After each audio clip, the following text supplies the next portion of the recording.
But on the second hour, we are switching gears to matters congenital heart diseases, where this week will be actually the Congenital Heart Diseases Awareness Week. So the burden here in the country, I'm actually trying to, to dissect this, and a lot is happening. Every year, thousands of children are born with a heart defect, and many are undetected, untreated, and even many too poor to access life-changing or life-saving care. It's not a rare condition. It's a silent crisis, because looking at mostly conditions that involve the heart, even when you go to not only medical covers and also the costs especially, and also the expertise when you talk about third world countries. But Kenya, how are we doing? Are we doing well? Are we above average? That is a discussion that we will be having this morning. And allow me just to introduce my panelists. We'll be looking at Congenital Heart Condition Awareness Week, which drags all the way this week. We have Dr. Esther Kimani. Dr. Esther Kimani is a consultant pediatric cardiologist at the Kenyatta National Hospital and also assistant secretary. Karibu sana.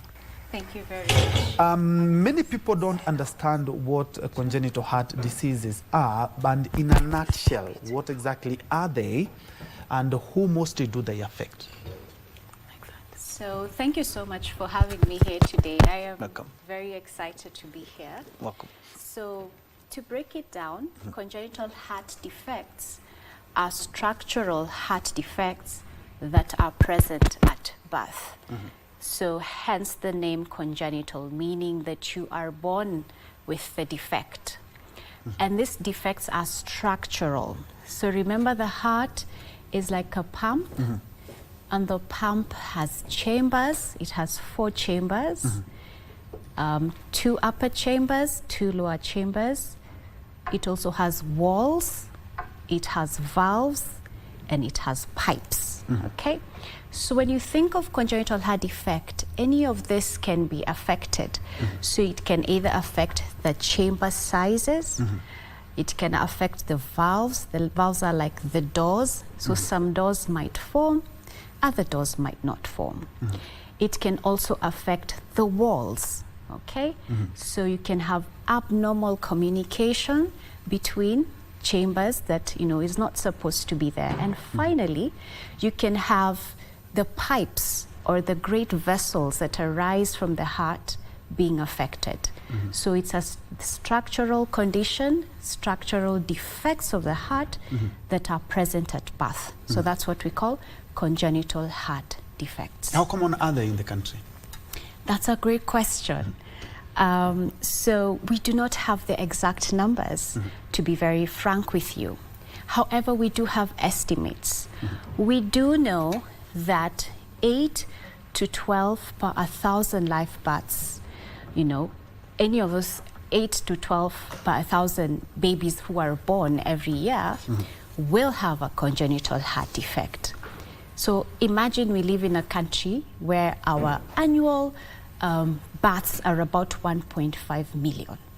So 8 to 12 per 1,000 of this 1.5 million births will have an abnormality of the heart. And that roughly translates to 12 to 18,000 children are born every year with an abnormality of their hearts. Just to add on to that, other rough estimates of persons living with CHD, it's estimated in Kenya about 150 to 300,000 people are living with congenital heart defects. So it's a relatively common condition. Yeah.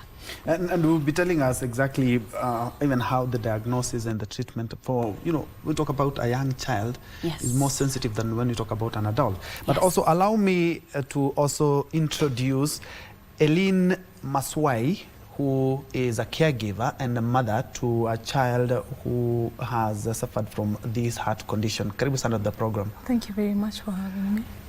First things first, when and how did you realize that your child has a serious heart condition? My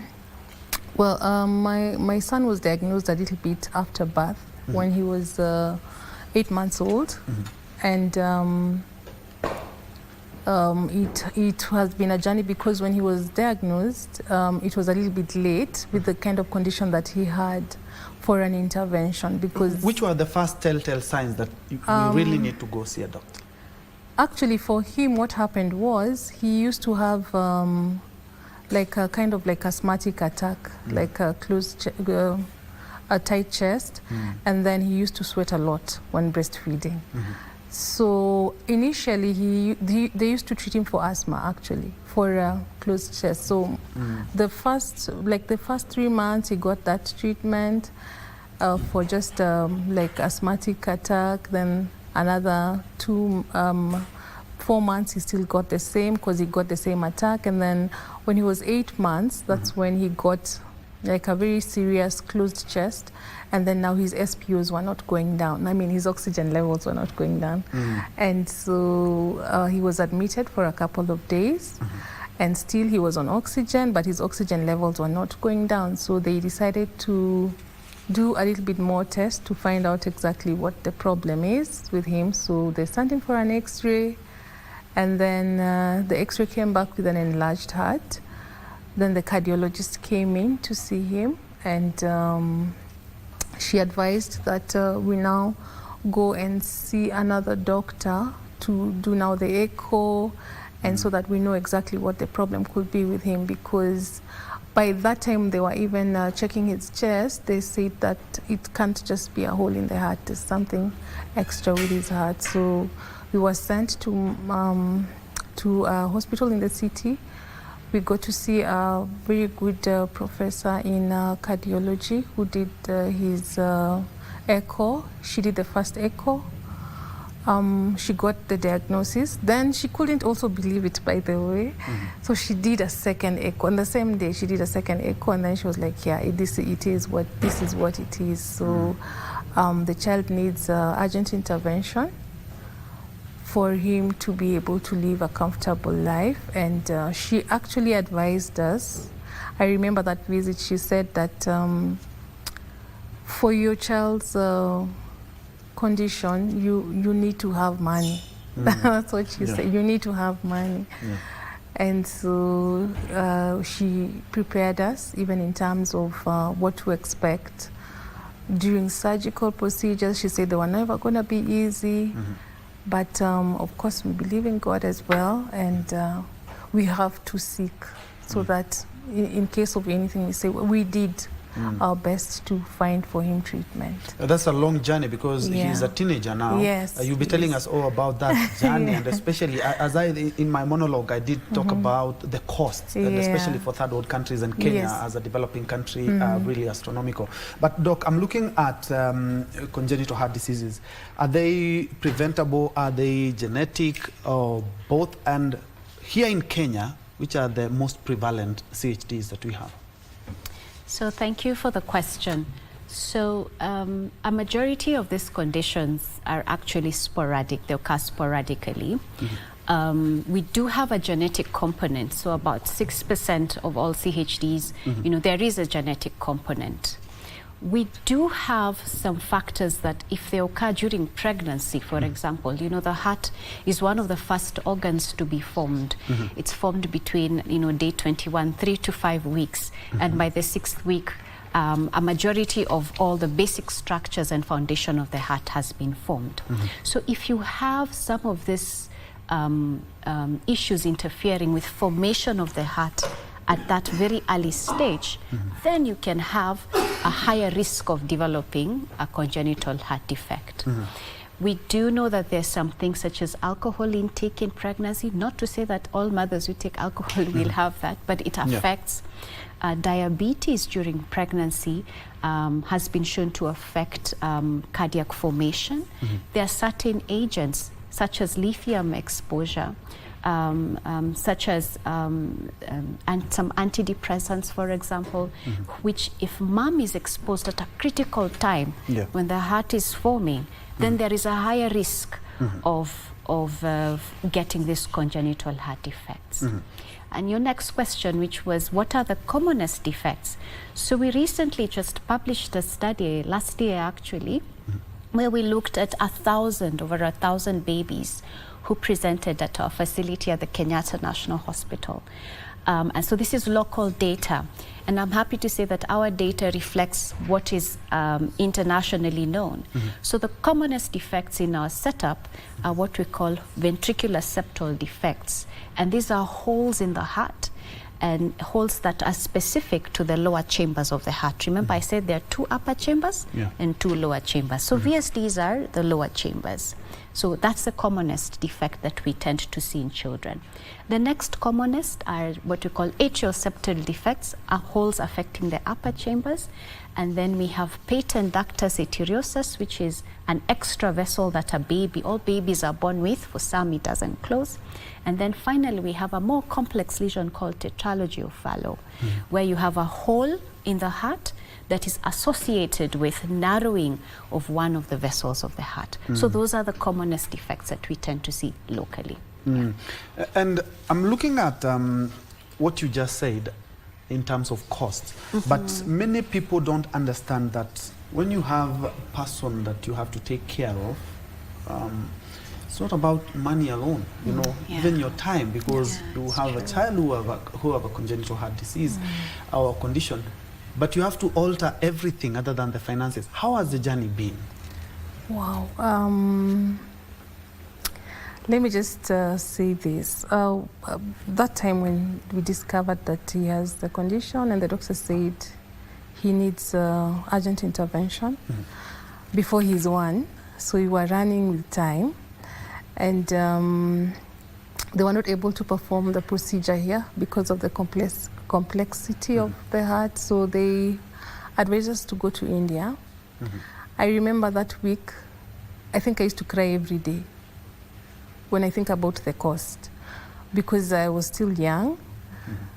I don't think I had ever come across that kind of money, especially to use it for treatment, not for buying a shampoo or something. So it was a hard time. I cried a lot, but a friend of mine came and told me that, you know what, he's gonna get the treatment and we're gonna get the money, and we're gonna look for it because we don't have it. And so we gathered people, we gathered friends, we gathered families, we did a lot of fundraising to get that amount, and then thinking about it that it wasn't only gonna be the only surgical procedure that is gonna have, and apart from the surgical procedure, there's care, there's follow-up clinics, there's medication. All that is costly. So apart from the surgical amount, there is the other amounts that you need to be able to ensure that he is getting the care that he requires. So we did a lot of fundraising during the first surgery. Thank God we got to raise the amount that was needed, and also thank to friends and family. How old was he by the time? By the time he was going for the first surgery, he was 10 months. 10 months? Yes, he was 10 months. He went into his first surgery when he was 10 months. Wow. And he couldn't even sit at that particular, he couldn't sit on his own or hold on to something to stand. He couldn't do that. And it couldn't have been done here. You had to travel all the way to India. Yes. Maybe, Doc, you can answer that question because, you know, I'm looking at Nathaniel's mother here, Eileen, and you've been told that your kid who is 10 months old cannot be treated here in the country. Not only have you to look for money for surgery, but you also have to look for money for upkeep and also after surgery for the meds. And he's still taking meds right now, right? Why haven't we had an opportunity that all these things could be done here? Yeah. And especially Kenyatta, because we all look at Kenyatta as our life savior. Yeah, I know, Mama Nathaniel, I know that was, that is an incredible journey. Yeah. And to answer your question, I think over the last decade, a lot has happened and a lot is happening locally. So what Nathaniel had is a complex congenital heart defect, hence the reason why he had to go abroad. In terms of our capacity to manage conditions here, I think as a country we are doing relatively well. You know, in fact, if you look at the larger East African region, I think we are leading in terms of diagnostics and in terms of interventional work, and trailing a bit on the surgical aspects, okay? So we are able to correct the simpler lesions, all right? So the holes in the heart will correct. The valves that are stenosed will correct. We are able to ligate some of those abnormal vessels locally. The challenge comes in when a child has a more complicated or complex lesion that requires a bit more advanced diagnostics and surgical intervention, and that is when then we would send these babies out. So when you're thinking of congenital heart defects, there are two ways that you can correct them. So you can either go the interventional cardiology route, which is minimally invasive. And by that we mean that we are able to correct this lesion using catheters and wires.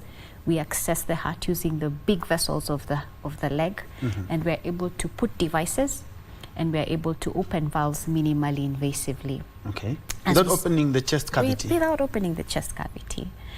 As we speak at KNH, there's a procedure going on right now as we speak, a minimally invasive procedure where we're going to close a defect in the heart.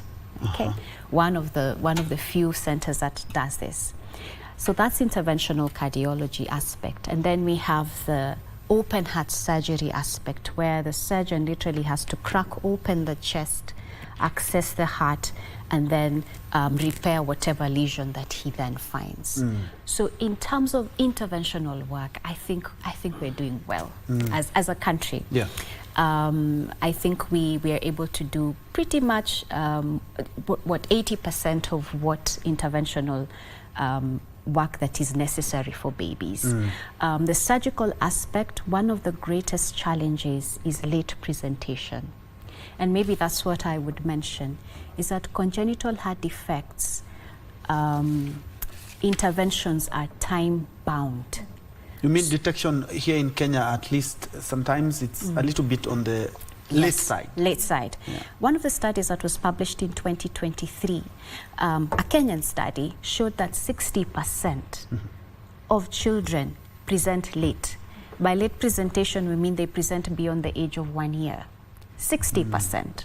So only 40% will present early enough, all right? So what happens if you present late and you had a lesion that should have been repaired early? You know, you present at, for example, 18 months, and you had a hole that should have been repaired at 3-4 months, is that you already have developed complications. So not only do we have to deal with this lesion, we also have to deal with the complications, okay? And that is also part of the reason why we end up sending some of these children out of the country because of late presentation, because they probably have developed significant, pressure in the lungs, and that makes, not just the surgery, but the ICU care after surgery very complicated. Then maybe I would mention in terms of cost, congenital heart defect management, either be it interventional in cath lab or be it surgical, it is resource intensive, both locally and abroad. It's a very resource intensive, unfortunately, a resource intensive condition to have. Yeah. And it is even more resource intensive if you're a late presenter, for example, okay? So in terms of costs, locally, the insurance, you would need to have insurance, of course. SHA does help to cater for some of these conditions in public facilities. But certainly many times the patient has to add something, okay? And if they're going abroad, of course, then the cost is even astronomical for many families. Back to you, Mama Nathaniel. I'm looking at, your life changed for, let's say, for the better and for the worse as well, because looking at, you are looking at the bills and, wondering where all this money, you have to travel with a child that is less than a year, has to be operated on in India. And the journey has been, for lack of a better word, has been challenging. How has Nathaniel taken it? Because now he's a teenager, he's about 13. How has he? Nathaniel, by God's grace, is those children that we call fighters. That's what we call him. He's really a warrior. He's fought it with every being of him. Because I remember even the first surgery, which was done now when he was 10 months, thereabout. It was tough, it was bad. We almost lost him there. The ICU stay was very long. They had to change a few things of how they normally do the surgical procedure. They had to do it differently. He also stayed in theatre for quite a long time. And when he's had these open hearts, his theatre stay is usually not anything less than 10 hours. Yes, yeah. So he has fought it. He has fought it himself. He has the will. He has the will to move on, to fight it, to do whatever that he needs to do. Because even some of the things that we are advised that he should not do, or he should do them with a bit of caution, he does. He does, and he doesn't like, actually one of the things that he doesn't like is being treated differently. And the reason I'm asking is because, he grew up into this condition. Yes. Because we're talking about months. Now he's a teenager. So he grew up and, realized that I have this and had to make adjustment and live with them. Which are some of these adjustments and discover, actually, because when he was, the first surgery was done when he was, of course, 10, 11 months. Then we went back when he was about 5 years. But they were not able to do the intervention because of pulmonary pressures. And then we came back, and now he was really cyanosed. He was even more cyanosed. His oxygen levels used to be very kidogo, but he kind of survived it. So when we went for the third surgery, or the fontan closure, which now was advised as a matter of urgency, because of how his health was deteriorating, and they had to come up with an intervention. They had to find a way of just making him okay. So when we went for this surgery, he was about 7, So he could, he could have some kind of understanding, and you could see even the fear that he had while he was going for this surgery, especially when he was going for this surgery when he was 7. That morning, as we were preparing for him to go into theatre, he really cried. He really shed tears. I was like, what? You get afraid. Connie, what are you sensing? You want to stop it, because again, it was that surgery that you're told. This one, it's God. Yeah, he made as in, let's just take the chance. Yeah. So he was aware, and even when he was in ICU, he was aware that he's there when he woke up, and he's looking at himself, and he can see the knees, and he can see all the pipes for draining and what, and he'd ask, what is this for? What is that for? And he'd try to get feedback from the doctors. He's a very inquisitive boy. So he learned to grow with it. He has asked me very tough questions that sometimes I can't answer. Like, he'd ask, why do I have to go through this? Why was I the only one? Because now in the family, both from my side and the father's side, he's the only one who has a congenital. So he asks, why am I the only one who has? Why doesn't other people have? Why did God make me like this? You have to answer such kind of questions. Sometimes he's just down, especially now that he's going into adolescent, teenagehood. He's just down. He has changes. He gets unwell sometimes abruptly, like you're not expecting. He goes to bed okay, and then in the morning he's not well. Like, what happened in between, So he can get even blackouts, like almost dizzy. There's a time he got into that kind of, I call it an attack or something. So he got dizzy, and I think his oxygen levels dropped, and I think it was an arrhythmia. So he was really in distress, like it's like he was almost giving up, He just sat on the couch and was like, Mom, this is too much, because he had like that year, That year was like that. It was just shaky. Everything was just not working out for him. That was 2024. So he sat down, he cried, he asked me, Mom, why do I have to always feel like this? You know, why do I have to go through this? I told him, you know what? Even if you have to go through it, God has given you that strength because He couldn't give you something that you can't handle. And apart from that, when you need to see a doctor, you usually do. When you need medication, you have it. So you have to fight it. And there's a reason why God gave you, maybe, for you to be able to, and the reason why He's kept you until now is for you to be able to encourage others who are going through the same, maybe they've just started the journey, who are going through this similar issue, to just encourage them. You understand? And wherever God will take you, He knows best. Yeah. So what's some of the adjustment that he had to make? Because, you know, from, you know, he has to go to school, he has to do normal, you know, behave like a normal child. In school, the teachers, we told them his condition, so they were aware of it. And we also told him them the activities that he cannot do.